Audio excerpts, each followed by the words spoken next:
আমরা একটা প্রজেক্টে কাজ করছি, সেটা হচ্ছে এক ইনকাম বেটার। তো সেই প্রজেক্টের উপর কাজ করতে গিয়ে একটা প্রবলেম এসছে। প্রবলেমটা হচ্ছে দুটো ইকুইপমেন্ট আছে, একটা ডিসি কুলিং ফ্যান রয়েছে 12 ভোল্ট ডিসি, আর একটা রয়েছে মাইক্রো কন্ট্রোলার। বিশেষ করে এটাই দুটো গুরুত্বপূর্ণ জিনিস।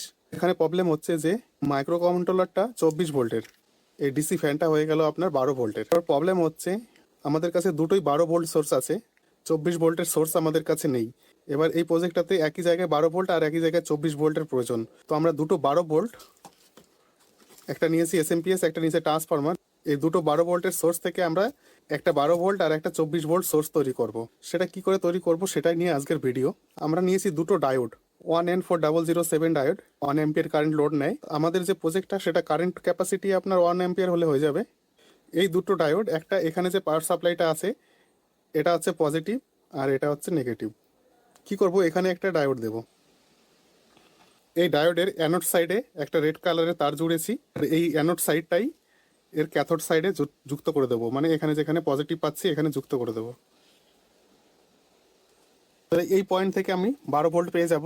আর এখানে কি করব, আরেকটা পাওয়ার সাপ্লাই যে আছে সেখানে যেখানে পজিটিভ টার্মিনালটা আছে এর, এখানে 16 ভোল্ট ক্যাপাসিটর আছে, এখানে মাইনাস যেটা আছে এটা গ্রাউন্ড, আর এদিকে পজিটিভটা আছে, এখানে প্লাস হবে এখানে মাইনাস হবে। তো এখানে প্লাস হবে, সেখানে আমরা একটা ডায়োড নেব, ডায়োডের অ্যানোড সাইড যেটা আছে সেটা এখানে যুক্ত করে দেবো।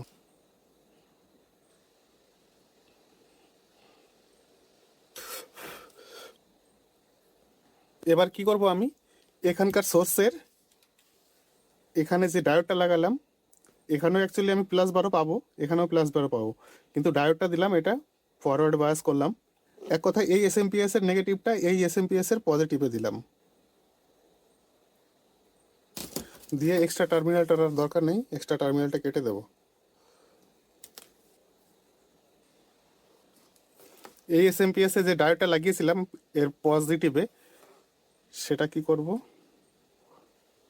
সেখান থেকে একটা টার্মিনাল বের করে নিয়েছি, কারণ এটাই আমার 24 ভোল্ট হবে।